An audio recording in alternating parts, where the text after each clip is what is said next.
خۆتان لەبێت خۆشحاڵم لاڵقەیەکی دیکەی پرۆگرامی بەرەو هەڵبژاردن لەگەڵتان دەبم. میوانی ئەمڕۆم جیاوازە چونکە خانمێکی بە ئەزمونە، خانمێک کە لە دوو خولی پێشووتری ئەنجومەنی نوێنەرانی عێراق بەشداری کردووە و نوێنەری خەڵکی کوردستان بووە، لەوێ شەڕی مافەکانی گەلی کوردستانی کردووە. دکتۆرە ئەشواق جاف کە ئەم جارە بۆ جاری سێهەمین کاندیدا لەسەر لیستی پارتی دیموکراتی کوردستان بە ژمارە 22 لە بازنەی سێی هەڵەبجە پارێزگای هەڵەبجە و دەوروبەری وایە دکتۆرە؟ زۆر زۆر بەخێری دکتۆرە، خۆشحاڵم سپاس بۆم دەرفەتە ئەگەرچی ئێوە زۆر مەشغوڵن بەڵام دەرفەتان نابێ ئێمە کە لەم پرۆگرامەیە پێکەوە گفتوگۆ بکەین. عزیزی سەرچاوی دکتۆرە دەمەوێت سەرەتا یەکەم پرسیارم بۆ دەست پێ بکەم. ئێوە خانمێکی بە ئەزمونن لە ئەنجومەنی نوێنەرانی عێراقدا. ئەم جارە پرۆژەتان چییە بۆ چوونتان جارێکی تر بە نوێنەرایەتی خەڵکی کوردستان لەبەغداد؟ بەڵێ سڵاو لە جەنابەت لە بینارانی خۆشەویست. بە حەقەت وەکو جەنابەت فەرموویت ئێمە لە خۆلی دووهەم و سێهەم پەرلەمانتاری عێراق بووین، بۆیە ئینشاءالله ئەگەر متمانەی خەڵکی کوردستان لە بازنەی سێ بەدەستمان هێنا و چوینە پەرلەمان بە تەئکید تەواوکەری ئەو ئیشانە کە لە خۆلی دووهەم و سێهەم دەستمان پێ کردووە کە طبعا بریتین لە بەدەستهێنانی مافە نەتەوەیەکان و نیشتیمانیەکان و هەروەهاش ئەو پاراستنی قوارەی هەرێمی کوردستان و گەڕانەوەی طبعا ناوچە کوردستانەکان لە دەرەوەی هەرێم ئەوە طبعا هەمووی بە چوارچێوەی دەستوری عێراقی و لە ناو دەستوری عێراقی و بەندەکانی چەسپاوە. بۆیە ئەمە وەکو کارنامەی پارتی دیموکراتی کوردستان ئێمە کاندیدی پارتین جێبەجێ دەکەین لەسەر ئەرزی واقع. پارتی دیموکراتی کوردستان پارتی هەمووانە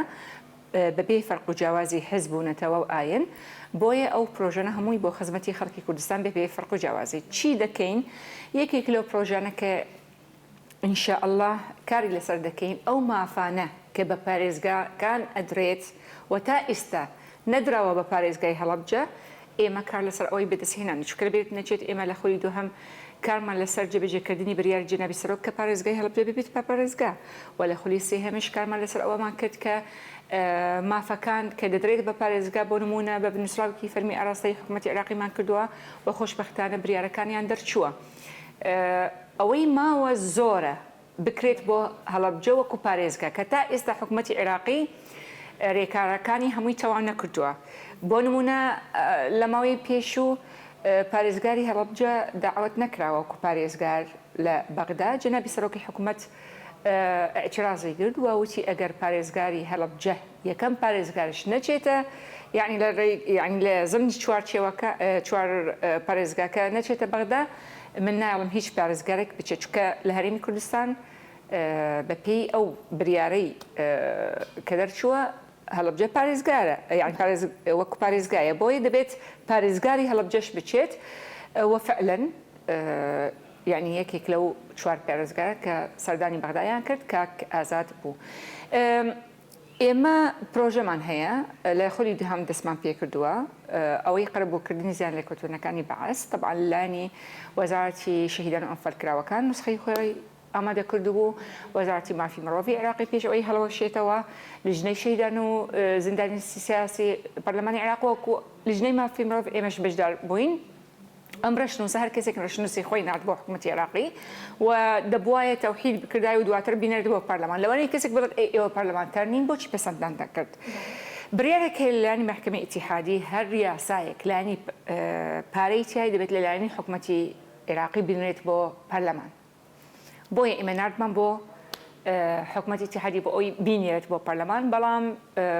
بۆ حکومی ئەوەی ئیش و کار زۆری لەسەر کرا. خۆلی دووهەم تەواو بوو، لە خۆلی سێهەم من چەندەها نووسراوی ئاراستەی سەرۆکی ئەنجومەنی وەزیرانم کرد کە دەبێت ئەم یاسایە بینێرە بۆ پەرلەمان، بەڵام بە بیانە و شەری داعش و نەبوونی بوو ینی قەیرانی دارایی نەیان نرد. کێ ئەگرێت ئەم یاسایە کێ ئەگرێت؟ شەهیدانی چەکی کیمیاوی عیلاجی بەر ئەوانەی کە بەرکەوتەی چەکی یعنی کەم ئەندام بوون بەهۆی ئەم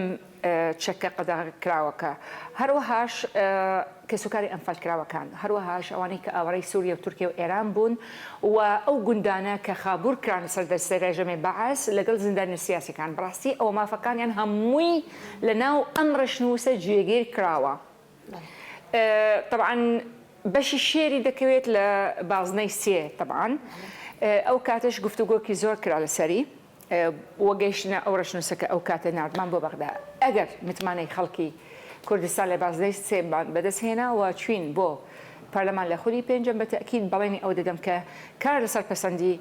ئەم یاسایە ئەگەر منیش نەچووم هاوکارانم لە فراکسیۆنی پارتی دیموکراتی کوردستان بە تەکید کار لەسەر پەسەندکردنی ئەم یاسایە دەکەم. باشە جیاوازتر لە خولەکانی پێشووتر باڵێن بانگەشەی هەڵبژاردن و هەڵبژاردننی ئەم جارە جیاوازە بازنە بازنەیە و ئێوەش بەربازنەی سێکەوتون لە پارێزگای هەڵەبجە هۆکاری خۆگاندیدکردنتان لەم سنوورە بۆچی ئەگەڕێتەوە؟ واللهی من لە خۆشی و ناخۆشی لەگەڵ خەڵک بووم ڕاست لەگەڵ هەموو خەڵکی سلێمانی بووم و خەڵکی هەڵەبجە بووم بەڵام زیاتر چالاکیەکانم لە سنووری بازنەی سێ بوو بەبێ ئەوەی کە داوان من خزمەتە بەڕاستی ئەو من یەکەم پەرلەمانتار بووم کە وتم پەرلەمانتار خزمەتکاری ملەتە و پرۆژەکانم لە سەردانەکانم بۆ ناوچەکانم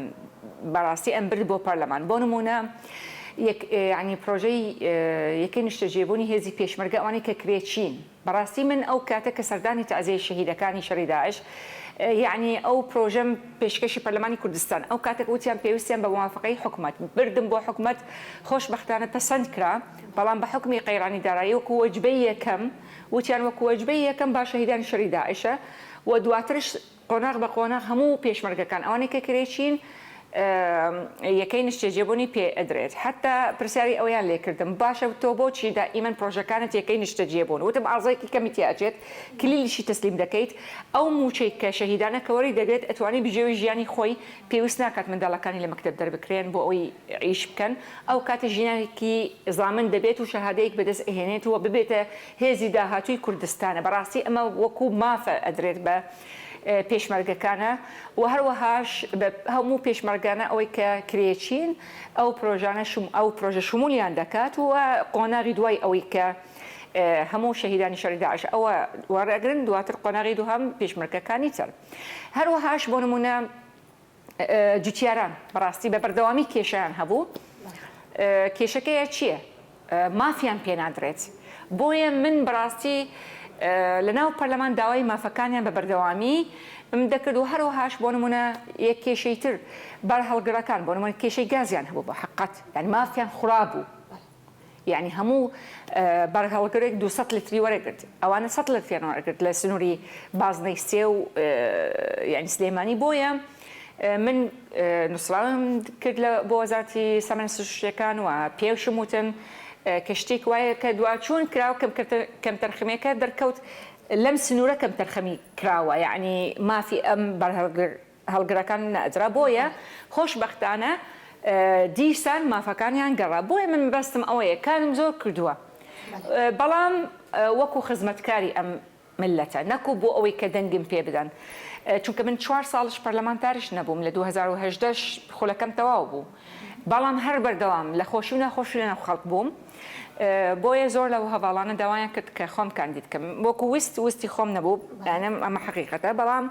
هەواڵان داوایان کرد کە وتیان تۆ زۆر کار دەکەیت زۆر خزمەت دەکەیت هیوادارین ئەوە قبوڵکەیت بچیت جارێکی تر خۆت کاندید بکەیت بۆ ئەوەی سوود بۆ ئەو ناوچێ ببێت باشە پارێزگای هەڵەبجە و دەوروبەری بەگشتی پشکی شێریان بەرەکەوێت لەو زیانانەی کە بەریان کەوتووە بەدەست ڕژێمی باس و ئیتر حکومەتێک لە دوایەکەکانی عێراق کاتێک کە دکتۆرە ئەشواق جارێکی تر دەچێتەوە پەرلەمانی عێراق وەک هەمیشە شەڕی بەدەستهێنانی مافەکانیان دەکات وەک دیارە و هەمووان دەزانن کە دکتۆرە ئەشواق بۆ ناسێنراوە هەمیشە شەڕی بەدەستهێنانی مافەکانی کردووە واللهی من لە خولی دوو هەموو سێهەم چی بە ڤیدیۆ سوڵاوسات و چی بە لە ڕێگەی نووسراوەکان من کارم کردووە پێشمەرگە ئاسا بۆ بەدەستهێنانی مافەکانی ملەتی خۆمە نەکو وەکو منەتە چونکە واجبە من یعنی بەو پەری ئیمانم هەیە کە پەرلەمانتار خزمەتکاری ملەتە دەبێت بە ئەمانەتەوە پارێزەری مافەکانی ملەتی خۆی ببێت پێشمەرگە ئاسا بەڕاستی یعنی ئەمە یعنی قەناعەتی 1000% هەیە بۆیە ئەو کارانەم دەکرد و پێشم وایە خەڵک منی تاقی کردوتەوە منش بەڵانی ئەوە دەدەم چۆن لە ڕابردوو بەرگریکاری مافی پێشمەرگە خانەوادەی سەربەرزی شەهیدان کە سوکاری ئەمفال کیمیاباران و زیندانی سیاسی و کەم ئەندام و گەنج و ئافرەت و جوتیار لە داهاتووش ئەگەر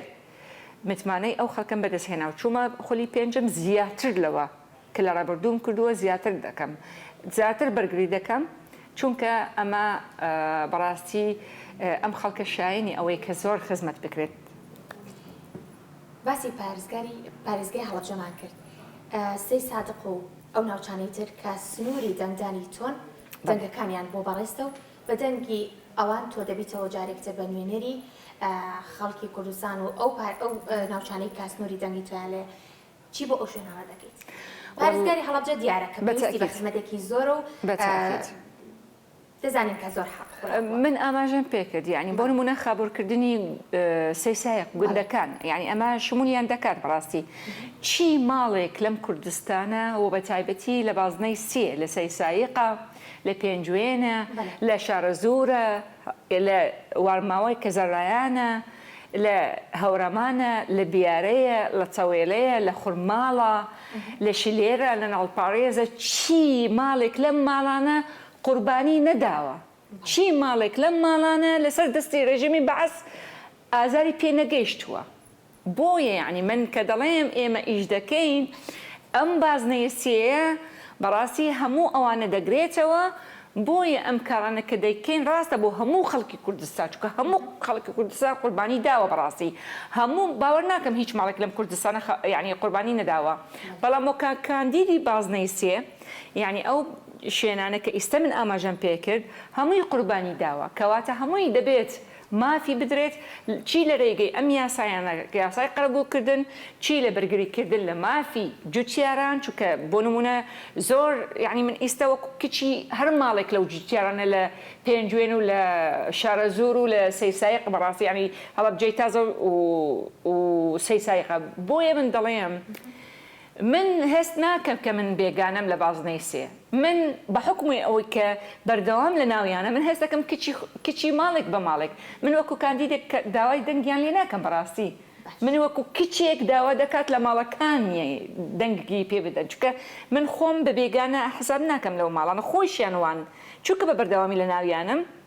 دەزانن بە دڵسۆزی کار دەکەم بۆیە چی سەیسایقە چی ناحیەی بەرزنجە چی قەزای شارەزورە چی ناحیەی وارماوە زەڕایانە چی پێنجوێنە و ناحیەکانی چی هەورەمانە بیارەیە چاوێڵەیە خورماڵە ناڵپاڕێزە شلێرە هەمووی دەزانن کە من خزمەتکاری ئەوان چی پێیان باشە لە پرۆژە چۆن پرۆژێنی شێژێبوونی هێز پێشمەرگە کە بردم بۆ پەرلەمان کە لە سەردانی شەهیدەکان ئەوانەی کە شەهید بوون لە ماڵی شەهیدەکان کە شەهید بوون لە جەلەوە لە حەوت شەهیدمان هەبوو بۆیە من لە سیروان و هەڵەبجە سەردانیم کردن ئەو پرۆژەم برد بۆ پەرلەمان چی پرۆژەیەک من دەیبەم و هەروەهاش مەسەلەی جوتیاران بەڕاستی زۆر ینی پرسیاریان دەکرد یان بۆ نمونە داوایان دەکرد کە مەحسوڵەکان هەنار ئەگەر حکوومەتی عێراق نەیکرێت هێنار دەیدەرەوە من نووسراوێکی فەرمی بۆ کردن تەلەفۆنیان دەکرد دکتۆرە کێشێکی من هەیە لە مەسەلەی دائمکردنی جوتیاران منش بەهانەم هاتن بار هەڵگرەکان و ئیلا ئاخر یعنی من ئیمانم بەوەیە کە تۆ دەبێت ئیشکەیت بۆ ئەوی خوا لێت ڕازی بێت وملەتش لێت ڕازی بێت من هەست ناکەم خەڵک یعنی ئیشەکانی من لای دیار نییە من هەست دەکەم لە هەموو ماڵێک ئاگایە لە ئیشەکانی منە چونکە لە ناویانم من تا چەند گرنگە ئەزمموی پارلەمانتاریت هەبێ و جارێکی تر بچیتەوە ئەنجومەنی نوێنەرانی عێراق چونکە ئەو کاتە بەپی ئەزممونەکەت دەزانی ماوەڵ لەگەڵ کێ دەکەیت بەتەکید من ئەڵێم نەکو من ئەڵێم ئەوە لە جیهان ئەوە سیستمی جیهانیە دەبێت ئەمە ڕوون ببێتەوە زۆر خەڵک ڕەبتی پەرلەمانتاری بە ئیمتیاز من ئەڵێم پەرلەمانتاری ئیمتیاز نییە پەرلەمانتاری خزمەتکردنە کە دەبیتە پەرلەمانتار دەبێت بزانی ئەو کورسێ بە خوێنی شەهیدان بەدەست کەوتووە بەڕاستی یعنی ئەمە دەبێت حتا نەگەیتە ئەم قەناعەتە ناتوانانی ئیشێکی مەزبوط یعنی بەدڵسۆز بکەیت ئەم کورسیانەی پەرلەمانتار ئەم ئازادیەکە هێنامانم بە خوێنی شەهیدانە بۆیە پەرلەمانتاری ئیمتیاز نییە بەڵکو خزمەتکردنە و بۆیشە دەڵێم لە هەموو سیستمی جیهان پەرلەمانتاری کۆکردنەوەی ئەزمون بۆیە لە خولی یەکەم کار دەکەیت بەڵام وەکو ئەوە نییە بە توکمەتتر لە خولی دووهەم چونکە ئەزمونت پیدا کرد لە مەسلەی داشتنی یاسا لە مەسلەی گفتوگۆ لە مەسلەی چۆنێتی بەدواچوون بۆ بەدەستهێنانی کێشەکان و بە یاساکردنی بۆ بەدەستهێنانی مافەکان بۆی لە جیهانش ئەیبینی هەندێک پەرلەمانتار 18 ساڵ پەرلەمانتارە منی خاوەنی پرۆژەم ئەوەی کە امتیازاتی پەرلەمانتاری لا ببرێت لە خولی دووهەم پێشکەشم کرد ئەزانی بۆ حەزم کرد هەر کەسێک تەنها ئەوەی خزمەتی ملت بکات بچێت بۆ ئەم شوێنە بۆ پەرلەمان شوێنی خزمەتکردنە ئەموت هەمان موچەی پێشوو بەڵام شوێنی نسرەجێبوون و هاتوچۆی بۆ دابین کە بەس ئەگەنە پێویست ناکات بەڕاستی امتیازاتی پێ بدرێت تەنها شوێنی نیشتەجێبوون و هاتوچۆ ئەوەی تر هەر کەسێک ئەوە خزمەت کات بە فەرموساحە مەفتوحە بەڵام هەندێک یعنی لە پەرلەمانتارانی عێراق دژی ئەم یاسایە وەستان چونکە وتیان ئەمە دەرگا دەکاتە بۆ شتێکی تر لەوانەیە تۆ بە دڵسۆزی ئەوەت پێشکەش کردو ئەتەوەیە فعلەن خۆی ئەمە سیستمێکی باشە بەڵام بە حکمێک ئەوەی کە عێراق لەوانەیە نەگەیشتە دیموکراسیەکی ڕاستەقینە هێشتا داپۆشراوە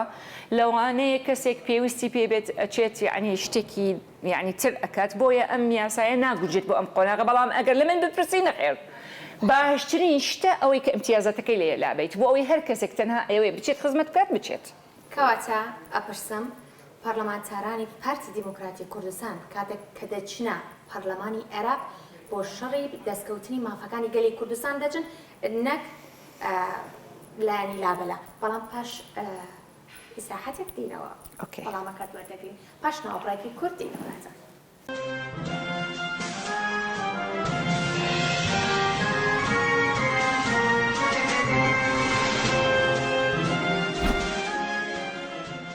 دووبارە سڵاوتان لەبێت بەردەوام ببینە سەر گفتوگۆکانمان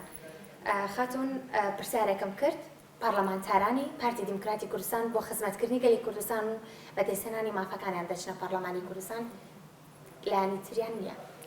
پەرلەمانتارانی پارتی دیموکراتی کوردستان قوتابی ڕێبازی پیرۆزی بەرزانی بەڕاستی و ئێمەش یەک مامۆستامان هەیە مامۆستای کوردایەتی کە جناب سەرۆکی بەرزانی کە هەموو ژیانی تەرخان کرد بۆ خەباتکردنی بەدەستهێنانی مافەکانی ملەتی کورد بە هیچ شێوەیەک بیر لەوە نەکرد کە پۆست امتیازە بەڵکو پۆست خزمەتکردنەوە بە بەردەوامی دەیوت من پێشمەرگەم بۆ بەدەستهێنانی مافی ملەتەکەم بۆیە کاندیدانی پارتی دیموکراتی کوردستان و پەرلەمانتارانی کە پارتی دیموکراتی کوردستان کە لە ڕابردوو لە ناوهەڵی پەرلەمان پێشمەرگە ئاسا کاریان کردووە بۆ بەدەستهێنانی مافەکانی ملەتی خۆیانە پارتی تەنها پارتیەکان نییە دووبارەی دەڵێمەوە پارتی تەنها پارتیەکان نییە بەڵکو پارتی هەموو کوردستان بە بەڵگەشەوە کە ئێمە کار لەسەر ئەوەی بەدەستهێنانی مافی ملەتی هەموو کووردە و بەڕاستی پارتیەکان کوردایەتی دەکەن چونکە بەڕاستی یعنی ناکرێت تۆ لە بەغدا هیچ شتێک نەکەیت ئللا دەبێت کوردایەتی بکەیت ئللا زامنی بەدەستهێنانی مافەکانی ملەتی کورد کوردایەتیە و یەکریزی ملەتی کوردە بۆیە ئێمە مامۆستاکی کوردایەتیمان هەیە جناب سەرۆک بەرزانیە بۆیە هەمومان سیر لە ئەو پیاوە دەکەین چۆن خەباتی کردووە و چۆن پۆستەکە بە ئیمتیازی وەرنەگرۆ بەڵکو بە پێ خزمەتکردنەوە و شانەزی دەکرد کە ئەو پێشمەرگەی بۆیە ئێمەش پێشمەرگە ئاسا خزمەتی ملت دەکەین باشە لە ئەنجومەنی نوێنەرانی عێراق ماف داوا دەکرێت یاخود دەسەندرێت بەنسبەت کوردەکانەوە لە هەر شوێنێکی دنیا دەستور و یاسا لەسەر ئەرزی واقعوەکو خۆی جێبەجێ دەکرێت ماف ئەدرێت ئۆکەی بە پێ یاسا بەڵام دووبارە دەڵێمەوە لە عێراقی ئەمڕۆ هێشتا دەستور وەکو خۆی جێبەجێ نەکراوە سەر ئەرزی واقعا بۆ چونکە تەفسیرێکی میزاجی سیاسی بۆ دەکرێت یاسایی دەستوری بۆ ناکرێت بۆیە دەڵێم لە هەر شوێنێکی دنیا یاسا و دەستور جێبەجێ نەکرێت ماف نادرێتەوە بەڵکو وەرەگرێت بۆیە بۆ ئێمەی ملەتی کورد لە عێراق دەبێت مافەکانیان خەباتی بۆ بەدەستهێنانی بکەین ئەوەیە لە دوو خولی پێشووی پەرلەمانی عێراقدا بەشداریتان هەبووە وەگەزانین کە حکوومەتی عێراق چەندین کەیس و چەندین باڵێن یاسا هەیە کە سەبارەت بە هەرێمی کوردستان جێبەجێ نەکردووە چ مادەیەک چ کەیسێک هەبووە لەلای ئێوە زۆر نیگەرانی دروست کردووە ئێستش جارێکتر دەتانەوێ بگەڕێنەوە بۆ پەرلەمانی عێراق هەمان داوا لە ئەنجومەنی نوێنەرانی عێراق بکەنەوە 55 مادەی دەستوری پێشێل کراوە بە نسبەتی کوردەوە با پێر بڵێن دەستوری عێراقی دوو بەرگەی لێ جێبەجێ کراوە تشکیلکردنی حکوومەت و تشکیلکردنی پەرلەمان هەمووی تەهمیش کراوە و بە بەڵگەشەوە خەڵکی عێراق لە ناوەڕاست و خوار و عێراق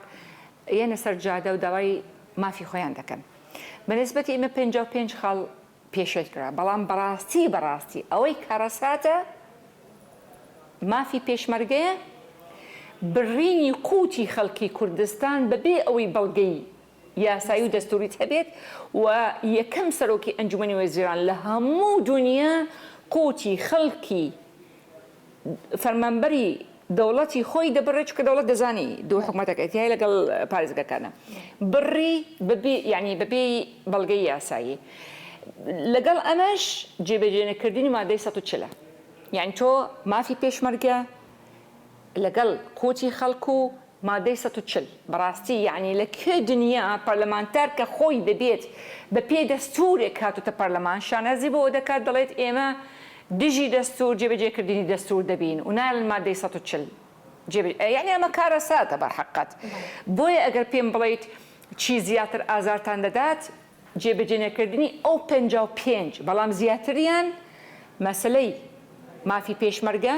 و مەسلەی ناوچە کوردستانەکان لە دەرەوەی هەرێم و هەروەهاش قوتی ئەم خەڵکە کە بە پێی دەستور مافەکانیان پارێزراوە بەڵام شەری سیاسیان لەگەڵ دەکرێت بۆ ئەوی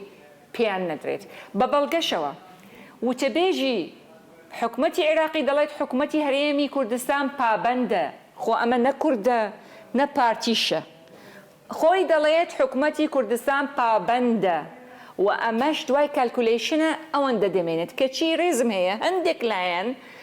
پرۆپەگەندە دەکەن بەس تەنها بۆ ئەوەی حکومەتی هەرێمی کوردستان بڕوخێنن یعنی ئەمە کارەساتە بە حەقەت چۆ گوێ لە غەیری حکومەتەکەی خۆی بۆ دژمنانی کورد ئەگریت بەڵام گوێ لە حکومەتەکەی خۆت نەگریت جگە لەمەش غەیری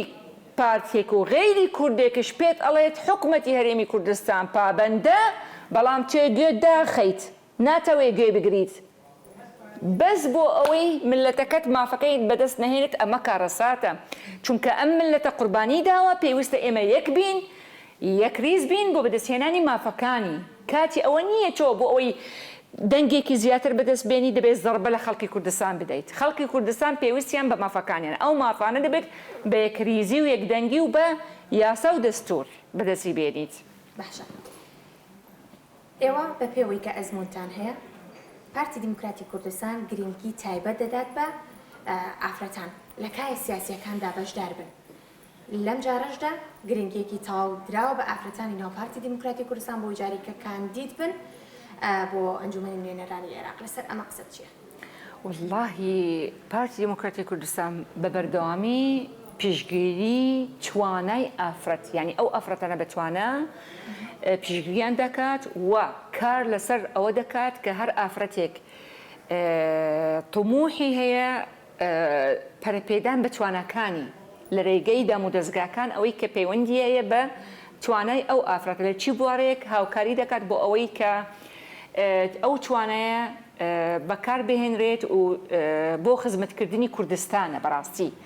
بۆیە خۆشبەختانە ئێمە نەکو ئەمڕۆ یعنی پارتی یعنی قۆناغەکانی ڕابردووش پیشگیری ئافرەتی کردووە و لە بیرمان نەچێت ئافرەت شان بەشان برا پێشمەرگەکانمان لە شاخ بوون چەکیان هەڵگردووە مناڵی بەخێ کردووە لەسەر نیشتیمان پەروەری و کورتپەروەری و هەروەهاش خواردنیشی ئامادە کردووە بۆ پێشمەرگەکەواتە ڕۆڵی ئافرەت وەکو پیاو و ئافرەت و پیاو تەواوکەری یەکتری بوون لە قۆناغی چەکداری لە قۆناغی سیاسیش بە هەمان شێوەیە ئافرەت و پیاو فەرقیان نییە تەواوکەری یەکن لە خەباتی سیاسی بۆ بەدەستهێنانی مافەکانی ملەتی کوردە و بۆیەش پارتیش بە بەردەوامی پیشگیری و تواناکانی ئافرەت و هەروەهاش پەرەپێدانی بەو توانای ئەو ئافرەتانە کە ینی حەز لە کارکردن بۆ خزمەتکردنی ملەتی کوردان زۆر سپاس بۆ ئەو دەرفەتێک کە پێمەت بەخشی دکتۆرە دەتوانین ناو ژمارە و بازنەی خۆت جارێکتر لە ڕێی کەناڵی سلێمانیەوە بڵێیتەوە بۆ دەنگدەرانی خۆ. بەڵێ من دکتۆر ئەشواق جافم کاندیدی پارتی دیموکراتی کوردستان ژمارە 22 طبعا سنووری بازنای سێ بریتیە لە پارێزگای هەڵەبجە و ناحیەکانی قەزای سەیسایق و ناحیەی بەرزەنجە قەزای شارەزور و ناحیه وەڕماوە زەڕایان و هەروەهاش پێنجوین و ناحیەکان و طبعاً بە هەموو ئەو شوێنانەی ترکە بریتین لە هەورەمانە، تەوەڵەیە، بیارەیە، خورماڵە، شلێرە، ناڵپەڕێزە، هەر هاوڵاتیەک لە کوردستان کارتی دەنگدانی لەم سنوورە و نیشتەجێی هەر شوێنێکی تری کوردستان دەتوانێت دەنگ بە کاندیدی پارتی دموکراتی کوردستان ژمارە 22 دکتۆر ئەشواق جاف. زۆر زۆر سپاس بۆتۆ. سپاس بە جەنابەت. ئازیزان پرۆگرامی ڕۆژمان هەتا کۆتایی تا پرۆگرامێکی تر و میوانێکی دیکە تەندروست بن.